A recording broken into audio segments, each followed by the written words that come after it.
Hello friends, welcome to the analysis of the Hindu newspaper for 22nd July 2020. So आज की एक important news है close to limited trade deal with United States. So India के union minister Shri Piyush Goyal ने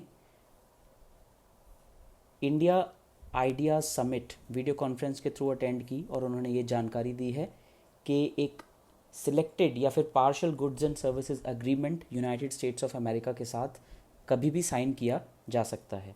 ये इसलिए बहुत important news है क्योंकि पिछले 2 सालों से इस डायरेक्शन में बहुत सारे काम हो रहे हैं. जब मिस्टर मोदी जो कि भारत के प्रधानमंत्री हैं उन्होंने जब अमेरिका में विज़िट किया था तब भी उनके एजेंडा में ये था कि ऐसी एक ट्रेड डील होनी चाहिए. और जब मिस्टर ट्रंप पिछले वर्ष भारत आए थे तब भी उनके एजेंडा में ये था कि एक लिमिटेड डील ही सही लेकिन एक गुड्स एंड सर्विसेज या एक ट्रेड डील साइन होनी चाहिए. लेकिन अब फाइनली वो थोड़ा बहुत फ्रुक्टिफाई होता नज़र आ रहा है. Shri Piyush Goyal Indian American congressman अमी बेरा के साथ बात कर रहे थे तो उन्होंने ये बताया कि एक लॉन्ग टर्म प्लान भी वर्क्स में है लेकिन अभी के लिए एक लिमिटेड डील यूएस के साथ साइन की जा सकती है और ये एक बहुत अच्छा स्टेप होगा.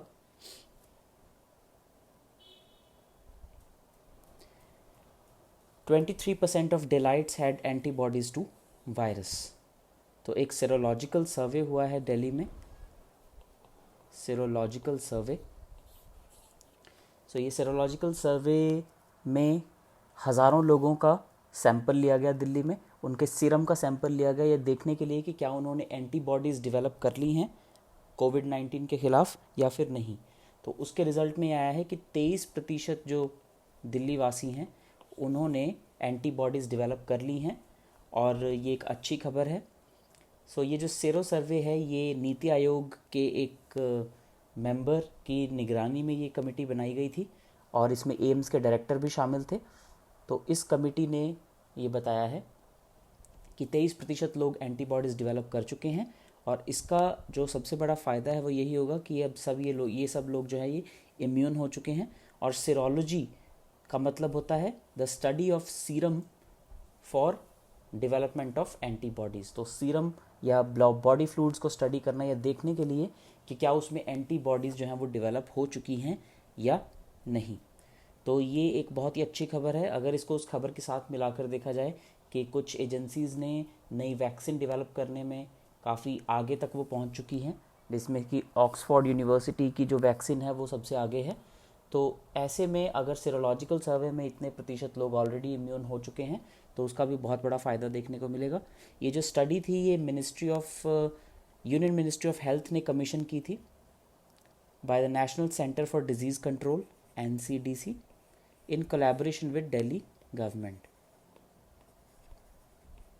और ये स्टडी जून और जुलाई के महीनों में की गई और इसके जो रिज़ल्ट्स हैं वो काफ़ी एनकरेजिंग है. तो ये अब देखना होगा कि जितने प्रतिशत लोग इम्यून हो चुके हैं क्या ये लोग कभी वायरस की चपेट में आते हैं या नहीं.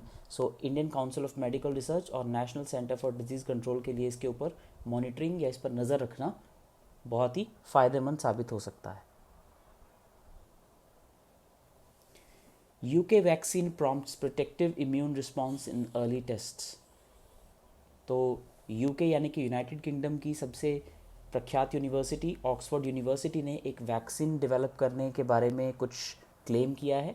उनके अकॉर्डिंग स्टेज 1 और स्टेज 2 के ट्रायल्स जो हैं वो सक्सेसफुल रहे हैं, वो पूरी तरह से कामयाब रहे हैं. तो ये अब एक बहुत ही अच्छी खबर है क्योंकि अगर इसके 3rd स्टेज ट्रायल भी कामयाब होते हैं तो ये वैक्सीन पूरी दुनिया में अवेलेबल होने के बहुत ही करीब पहुंच जाएगा और फाइनली कोविड-19 को जो है मात देने में हम लोग कामयाब हो पाएंगे. पूरी की पूरी दुनिया में इसके बहुत ही पॉजिटिव रिस्पांस देखने को आए हैं. वैसे पूरी दुनिया में 150 के से ज़्यादा कोरोना वायरस को मारने की वैक्सीन्स के ऊपर काम चल रहा है और उनमें से कुछ प्री क्लिनिकल ट्रायल स्टेजेस में हैं, कुछ क्लिनिकल ट्रायल स्टेजेस पर हैं, लेकिन सबसे आगे उसमें से UK यानी कि ऑक्सफोर्ड यूनिवर्सिटी की वैक्सीन है.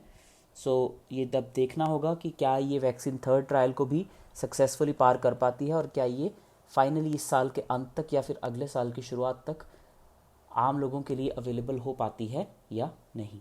साथ ही साथ एम्स ने भी फ़ेज़ 1 टेस्टिंग शुरू कर दी है उस वैक्सीन की जो वो डेवलप कर रहे हैं, जिसका नाम उन्होंने रखा है कोवैक्सीन। सो इसकी भी जो फ़ेज़ 1 टेस्टिंग है वो शुरू कर दी जाएगी। सबसे पहले ये हेल्दी यानी कि स्वस्थ लोगों पर यूज़ की जाती है, और आईसीएमआर ने एम्स को 12 उन साइट्स में लिस्ट किया है जहाँ पर ह्यूमन ट्रायल्स इस वैक्सीन के किए जाएंगे, और इस वैक्सीन को डेवलप कर रही है भारत बायोटेक।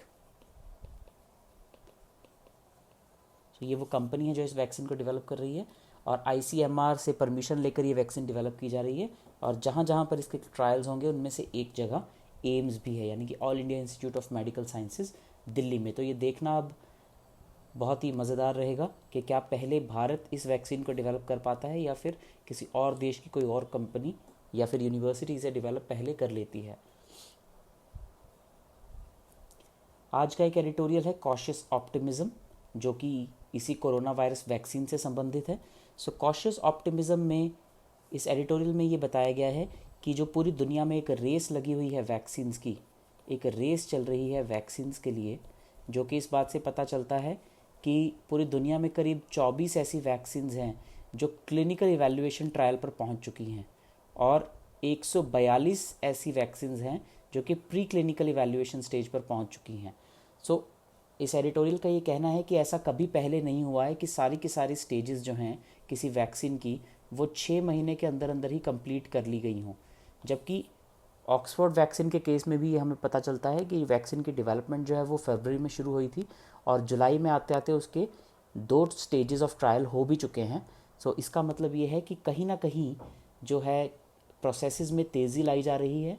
तो इस एडिटोरियल में जो मेन कंसर्न, जो एक मेन चिंता जाहिर की गई है वो यही की गई है कि इस जल्दबाजी के चक्कर में कहीं कोई इम्पॉर्टेंट स्टेज बाईपास ना की जाए। सो इसमें SARS यानी कि सीवियर एक्यूट रेस्पिरेटरी सिंड्रोम और MERS यानी कि मिडल ईस्टर्न रेस्पिरेटरी सिंड्रोम, ये दो जो वायरस पहले फैले थे उनकी एग्जाम्पल दी गई है, उनका उदाहरण दिया गया है कि कैसे इनकी वैक्सीन जब जल्दी जल्दी डेवलप कर दी गई थी तो उससे फेफड़ों की बीमारी या लंग डिजीज़ का खतरा जो है वो बढ़ गया था। तो काफ़ी सारे जो क्लिनिकल ट्रायल्स में जो लोग शामिल हुए थे उन्होंने लंग डिजीज़ के बढ़ने का एक जो दिक्कत है वो उनमें सामने आई थी। सो इसमें ये देखना होगा कि क्या ऐसी कोई दिक्कत कोविड की वैक्सीन में आती है या नहीं। इस एडिटोरियल में ये भी कहा गया है कि कोविड का थोड़ा सा कम होना इस बात का संकेत नहीं है कि ये दोबारा से सर्ज नहीं हो सकता, नया सर्ज दोबारा भी हो सकता है। तो ये भी वैक्सीन डेवलपर्स को ध्यान में रखना चाहिए। फिर चाइना की एग्जांपल दी गई है कि चाइना ने ऑलरेडी एक वैक्सीन उन्होंने क्लेम किया है कि उन्होंने डेवलप कर ली है, लेकिन अभी उन्होंने उसे 1 साल के लिए सिर्फ मिलिट्री यूज़ के लिए प्रिजर्व करके रखा है, उसे आम लोगों के लिए अभी नहीं खोला गया है। और जो ऑक्सफोर्ड यूनिवर्सिटी की वैक्सीन है जो कि एडिनो वायरस को यूज़ करती है, उसके फ़ेज़ 1 और 2 ट्रायल्स ऑलरेडी हो चुके हैं, और फ़ेज़ 3 ट्रायल्स जो हैं वो अभी चल रहे हैं। 2 इंडियन कंपनीज़ भी हैं जिन्होंने क्लिनिकल ट्रायल्स शुरू कर दिए हैं। तो ये एडिटोरियल इसी बात के ऊपर इशारा कर रहा है कि जो इन वैक्सीन्स का फॉलो अप पीरियड है, यानी कि इनके डेवलपमेंट के बाद उसे फॉलो अप करने के लिए, उसके जो इफ़ेक्ट्स हैं उसे मेजर करने के लिए, उसे देखने के लिए जो वक्त है उसे कम ना किया जाए, उसको ज़्यादा शॉर्टन ना किया जाए, फॉलो अप पीरियड को प्रॉपर रखा जाए, और किसी भी तरह का स्टेप जो है उसे बाईपास ना किया जाए। कोई भी एक क्रूशियल स्टेप जो है किसी भी वैक्सीन के डेवलपमेंट में उसे बाईपास ना किया जाए, अदरवाइज़ उसके जो कॉन्सिक्वेंसेस हैं वो बहुत ही लॉन्ग टर्म और बहुत ही फार रीचिंग होंगे। तो कॉशियस ऑप्टिमिज्म का मतलब यही है कि पूरी दुनिया में एक रेस है वैक्सीन्स को डेवलप करने की, लेकिन सबको ये ध्यान में रखना चाहिए कि पूरा का पूरा प्रोसीजर जो है वो प्रॉपरली फॉलो हो, फॉलो अप पीरियड को छोटा ना किया जाए, और किसी भी इम्पॉर्टेंट स्टेप को बाईपास ना किया जाए, किसी भी चीज़ को जंप ना किया जाए। एक और ऑडिटोरियल है on the loose. So on the loose में पश्चिम बंगाल के गवर्नर श्री जगदीप धनकर को क्रिटिसाइज़ किया गया है। श्री जगदीप धनकर अभी 1-2 दिन पहले union home minister Shri Amit Shah ji से मिले, और उन्होंने बंगाल की चीफ मिनिस्टर ममता बनर्जी के खिलाफ बहुत सारी कंप्लेंट्स यूनियन होम मिनिस्टर को की हैं, जैसे कि करप्शन जो है वो बहुत ज़्यादा है वेस्ट बंगाल में, ऐसा गवर्नर ने होम मिनिस्टर से कहा। फिर जो कोविड सिचुएशन है वो बहुत ख़राब है स्टेट में, और लॉ एंड ऑर्डर की सिचुएशन है जो वो भी बहुत ख़राब है। तो इस तरह से बहुत सारी कंप्लेंट जो है वो गवर्नर ने होम मिनिस्टर से की। इसके अलावा भी गवर्नर ने मीडिया इंटरैक्शंस में भी स्टेट गवर्नमेंट को बहुत ज़्यादा या राज्य सरकार को बहुत ही ज़्यादा क्रिटिसाइज़ किया है, बहुत उसकी आलोचना की है। तो इस एडिटोरियल में ये कहा गया है कि गवर्नर का जो ऑफिस होता है वो कॉन्स्टिट्यूशनल ऑफिस है और गवर्नर के ऑफिस की मर्यादा इसी में है कि वो एक लीडर ऑफ अपोजिशन की तरह बिहेव ना करे, बल्कि वो एक गवर्नर की तरह बिहेव करे। और वो अगर कोई भी इस तरह का अगर उसे कोई दिक्कत लगती है तो उसको एक्सप्रेस करने के कुछ फॉर्मल तरीके हैं। वो चिट्ठी के थ्रू प्रेसिडेंट को या प्राइम मिनिस्टर को या यूनियन गवर्नमेंट को इसे एक्सप्रेस कर सकते हैं और उसे मीडिया में अपने बिहेवियर पे और गवर्नर के ऑफिस की जो मान मर्यादा है उनका ध्यान रखना चाहिए। एडिटोरियल ये भी कहता है कि जितने भी ये चार्जेस गवर्नर ने लगाए हैं उनमें से इसमें कोई दो राय नहीं है कि बहुत सारे जो चार्जेस है वो सही हैं। कोविड सिचुएशन जो पश्चिम बंगाल में बहुत ही ज़्यादा ख़राब है, करप्शन के बहुत ज़्यादा केसेस हो रहे हैं, पॉलिटिकल वायलेंस बहुत ज़्यादा हो रही है, इसलिए लॉ एंड ऑर्डर भी थोड़ी सी ख़राब है। लेकिन ये सब बातें एक गवर्नर के या राज प्रमुख के मुंह से निकलना वो भी मीडिया में शोभा नहीं देता। सो इसमें यह भी पॉइंट आउट किया गया है कि गवर्नर का जो ऑफिस है वो पूरी तरह से बायपार्टिसन नहीं रह पाता, वो कभी ना कभी पार्शियल या फिर पार्टी की तरफ झुक जाता है। तो गवर्नर जो है इन्हें सेंट्रल गवर्नमेंट अपॉइंट करती है। सो एडिटोरियल में कहा गया है कि जो पश्चिम बंगाल में चुनाव हैं वो आने वाले 1 साल के अंदर अंदर होने वाले हैं। तो ऐसे में हो सकता है कि जो केंद्र सरकार है वो गवर्नर के ऑफिस को पॉलिटिकल स्कोर सेटल करने के लिए या राजनीतिक पर्पस के लिए यूज़ कर रही हो, ताकि पश्चिम बंगाल में बीजेपी अपना चुनाव जीत सके और जो वहाँ की चीफ मिनिस्टर ममता बनर्जी हैं उनको बुरा दिखाया जा सके। सो ऐसे में एडिटोरियल यही कहता है कि गवर्नर को जो है वो अपना ऑफिस जो है वो ओवर रीच नहीं करना चाहिए, उन्हें अपने पद की मान मर्यादा में रहते हुए ही राज्य सरकार को की आलोचना करनी चाहिए।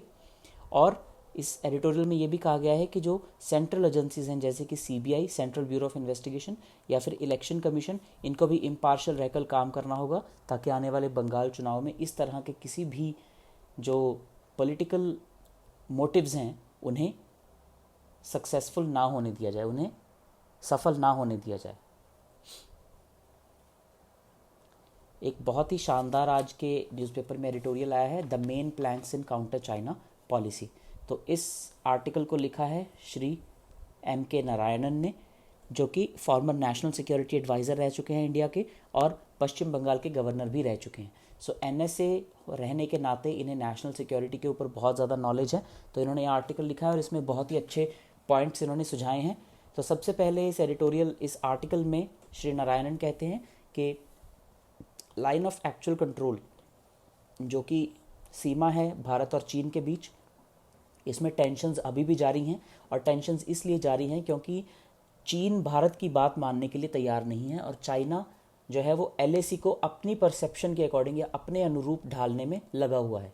तो जो बफर जोन इंडिया ने बनाने की बात की थी 1.5 किलोमीटर दोनों तरफ, वो सिर्फ भारत की तरफ ही बना है, वो चीन की तरफ बना ही नहीं है, क्योंकि चीन की सीमाएं अभी भी बाउंड्री के वेस्ट की तरफ हैं और उन्होंने इंडिया का बहुत सारा एरिया जो है वो ऑक्यूपाई कर रखा है। सो इसमें श्री नारायणन कहते हैं कि ये सारा का सारा जो चीन ने पिछले कुछ महीनों में किया है ये अकस्मात नहीं हो सकता, ये अचानक से हुई हुई चीज़ नहीं है, ये प्रॉपरली प्लान्ड स्ट्रैटेजी है चाइना की, जिससे कि चाइना एक एक्सपेंशनिस्ट मोड में अभी चल रहा है। एक्सपेंशनिस्ट यानी कि वो खुद को बहुत ज़्यादा एक बड़ी पावर के रूप में देखता है और वैसा बनाना चाहता है, और वो खुद को कॉन्टिनेंटल और मैरीटाइम यानी कि थल पर भी और जल में भी एक बहुत बड़ी पावर के रूप में उभारना चाहता है। तो ऐसे में इस आर्टिकल का जो मेन फोकस है वो ये है कि भारत की इसमें रणनीति क्या होनी चाहिए, भारत को इसमें क्या करना चाहिए। सो इंडिया को इसमें क्या करना चाहिए। नंबर 1, इंडिया को एक माउंटेन स्ट्राइक कोर डिवीज़न का निर्माण करना चाहिए। माउंटेन स्ट्राइक कोर जो है ये काफ़ी सालों पहले एक आइडिया भारत के जो डिफेंस विशेषज्ञ हैं उन्होंने दिया था कि माउंटेन में लड़ाई के लिए या स्ट्राइक्स के लिए एक अलग से सेना की टुकड़ी होनी चाहिए जिसका नाम होगा माउंटेन स्ट्राइक कोर। तो श्री नारायणन कहते हैं कि इसे दोबारा से रिवाइव करना चाहिए और माउंटेन स्ट्राइक कोर नाम की एक डिवीज़न को बनाया जाना चाहिए। इसके अलावा बहुत सारे नॉन मिलिट्री ऑप्शंस को भी एक्सप्लोर किया जाना चाहिए जो कि कॉस्ट इफ़ेक्टिव भी ज़्यादा हैं और कम रिस्की हैं। तो इनमें होगा जैसे कि इंटरनेशनल ओपिनियन को अपनी तरफ लेना, इंटरनेशनल ओपिनियन को अपनी तरफ लेना, ताकि पूरी दुनिया को ये पता चल सके कि इस जो जो भी सीमा के ऊपर अभी हो रहा है उसमें चीन की गलती है और भारत की कोई गलती नहीं है। दूसरी जो वो सुझाव देते हैं वो ये कि जो नॉन अलाइंड मूवमेंट है NAM, उसे दोबारा से रिवाइटलाइज करना चाहिए भारत को। फिर जितने भी फॉरेन लीडर्स हैं उनका ध्यान इस तरफ दिलाना चाहिए कि कैसे जो चाइना है वो एक्सपेंशनिस्ट की तरह काम कर रहा है, वो एक खुद को दूसरी कंट्रीज़ की बाउंड्री के अंदर धकेलने की कोशिश कर रहा है। भारत को अपनी मैसेजिंग कैपेसिटी पर भी काम करना चाहिए कि भारत जो है वो किस तरह का संदेश दे रहा है दुनिया को। तो इसमें श्री नारायणन एडवोकेट करते हैं कि भारत को पीस लविंग कंट्री की तरह पूरी दुनिया में उभर कर आना चाहिए, ताकि पूरी दुनिया में एक नैरेटिव बन सके पीस वर्सेस एग्रेशन का, जिससे ये पता चल सके कि भारत जो है वो एक शांति प्रिय देश है, जबकि चीन जो है वो एग्रेशन कर रहा है। तो इससे भारत को बहुत ही ज़्यादा सपोर्ट और सॉफ्ट डिप्लोमेसी के थ्रू जो सपोर्ट मिलेगी उसका बहुत ज़्यादा भारत को फ़ायदा होगा। साथ ही साथ भारत को अपने पड़ोसी देशों के साथ जैसे कि नेपाल और बांग्लादेश के साथ अपने संबंध सुधारने के ऊपर ध्यान देना चाहिए, ताकि किसी भी इवेंचुअलिटी में, किसी भी तरह की दिक्कत के समय इसके पड़ोसी देश जो हैं वो इसके साथ खड़े हों। इसके अलावा कुछ ऐसे देश जो बिल्कुल स्विंग कंट्रीज़ की तरह होते हैं, जो भारत की तरफ भी जा सकते हैं और चीन की तरफ भी जा सकते हैं, ऐसे देशों को भारत को अपनी तरफ करना चाहिए, चाहे वो सॉफ्ट डिप्लोमेसी के थ्रू हो, चाहे वो परसुएशन के थ्रू हो, चाहे वो किसी भी और तरीके से हो। इन कंट्रीज़ को भारत को अपनी तरफ रखना चाहिए। और इंडिया की जो ट्रू स्ट्रेंथ यानी कि जो असली ताकत है इंडिया की, जैसे कि यूनिटी इन डाइवर्सिटी, अनेकता में एकता, इसको भी भारत को और ज़्यादा प्रोपेगेट करना चाहिए। हिमालयन बुद्धिज़्म का जो कंसेप्ट है उसे भारत को दोबारा से रिवाइव करना चाहिए। इसे चीन अपना बनाने में लगा हुआ है, लेकिन भारत को ये दिखाना चाहिए कि हिमालयन बुद्धिज़्म असल में भारत की प्रभुसत्ता है, क्योंकि दलाई लामा जैसे लीडर को, जैसे बौद्ध और रिलीजियस लीडर को भारत ने अनकंडीशनल तौर पर पनाह दी हुई है पिछले 60 सालों से, जबकि चीन ने उन्हें वहाँ से निकाला हुआ है। तो हिमालयन बुद्धिज़्म जैसा फिलॉसफी जो है वो इंडिया को ज़्यादा सूट करती है, चाइना को नहीं। आर्टिकल में श्री नारायणन ने ये भी कहा है कि दलाई लामा को पिछले कुछ सालों से इग्नोर करना या उनको आगे ना आने देना भी भारत की कहीं कुछ ना कुछ हद तक चूक रही है। तो अब उस चूक को भारत को सुधारना चाहिए और दलाई लामा को उनका वही स्टेटस वापस रिस्टोर करना चाहिए जो उनका कुछ वर्ष पहले था। और इन सब पॉइंट्स के साथ अंत में श्री नारायणन ये कहकर कंक्लूड करते हैं कि भारत के क्रेडेंशियल्स जो हैं, जो भारत की पॉजिटिव्स हैं, वो बहुत ही ज़्यादा हैं चाइना से, और इसको जल्दी से जल्दी ग्राउंड पर रिफ्लेक्ट होना चाहिए, ताकि पूरी दुनिया में एक फेवरेबल ओपिनियन बन सके भारत के पक्ष में और चीन के खिलाफ। यही एक बहुत अच्छी स्ट्रैटेजी होगी other than the military strategy, जिसकी मदद से भारत जो है वो चीन के बढ़ते कदमों को रोक पाएगा। Towards robust data regulation, another article in today's the Hindu. So इसमें ये बताया गया है कि भारत में अभी तक कोई पर्सनल डेटा प्रोटेक्शन बिल नहीं है। Personal data protection, so personal data protection bill भी नहीं है, लेकिन हाल ही में भारत सरकार ने नॉन पर्सनल डेटा यानी कि NPD की प्रोटेक्शन के लिए एक कमेटी बिठाई है। सो नॉन पर्सनल डेटा का मतलब है जो डाटा सभी के लिए खुला होना चाहिए, जो ओपन पब्लिक डोमेन में होना चाहिए, उसके लिए एक कमेटी बिठाई सरकार ने, जिसने कि एक गवर्नेंस फ्रेमवर्क अभी अभी लॉन्च किया है। तो इसमें बहुत ज़्यादा कमियां हैं इस कमेटी की रिकमेंडेशंस में, जो कि इस आर्टिकल में हाईलाइट की गई हैं। सबसे पहला ये कि ये जो कमेटी के रिकमेंडेशन है ये बहुत सारे की स्टेक होल्डर्स या जितने भी इसमें भागीदार हैं उनका रोल जो है वो डिफ़ाइन करती है, लेकिन उनमें बहुत ज़्यादा कमियां हैं। सबसे पहले ये डिफ़ाइन करती है डेटा प्रिंसिपल्स को। सो डेटा प्रिंसिपल होते हैं, ये इंडिविजुअल भी हो सकते हैं, कम्युनिटी भी हो सकती है, ऑर्गेनाइजेशन भी हो सकती है। तो इसमें कमी ये बताई गई है कि डेटा प्रिंसिपल्स, कम्युनिटीज़ जो है वो डेटा प्रिंसिपल की तरह कैसे काम करेंगी, उनकी क्या पावर्स, क्या फंक्शंस, क्या रोल रहेगा, उसके ऊपर कोई भी एक राय, कोई भी क्लैरिटी नहीं दी गई है। दूसरा इसमें बात की गई है डेटा कस्टोडियंस की, जो कि डेटा को संभाल कर रखेंगे, डेटा की कस्टडी करेंगे। तो उसमें ये बात क्लियर नहीं है कि डेटा कस्टोडियंस कौन हो सकते हैं और उनका रोल क्या होगा। और इसमें ये भी कहा गया है कि जो डेटा कस्टोडियंस हैं अगर वो चाहें तो वो डेटा को मोनेटाइज भी कर सकते हैं। तो ये एक बहुत ही गलत चीज़ हो जाएगी। अगर डेटा को मोनेटाइज करने की ऑप्शन दे दी गई तो उससे पब्लिक डाटा जो है वो एक पब्लिक गुड ना बनकर वो एक प्रिविलेज्ड गुड बन जाएगा। तो सिर्फ जो जहाँ पर उसका मोनेटाइजेशन दिखेगा वहीं पर वो डेटा जो है वो रिलीज़ किया जाएगा। तो डेटा के मोनेटाइजेशन के ऊपर वो कैसे किया जाएगा, उसके लिए क्या गाइडलाइंस होंगी, वो अभी कुछ साफ नहीं है। तीसरा जो बात की गई है वो बात की गई है डेटा ट्रस्टीज़ की। सो ट्रस्टीज़ के ऊपर ये बात की गई है कि डेटा को मैनेज करने के लिए कुछ ट्रस्टी होंगे, लेकिन उनका डेटा प्रिंसिपल के साथ क्या रिलेशन रहेगा उसके ऊपर क्लैरिटी नहीं दी गई है रिकमेंडेशंस में। फाइनली डेटा ट्रस्ट्स की बात की गई है। डेटा ट्रस्ट्स का मतलब होता है जो अपने प्रिंसिपल के लिए, ट्रस्टी वो होता है या ट्रस्ट वो होता है जो अपने प्रिंसिपल के हक में काम करता है। लेकिन इस पूरी रिकमेंडेशन में इस तरह का कुछ भी नहीं है।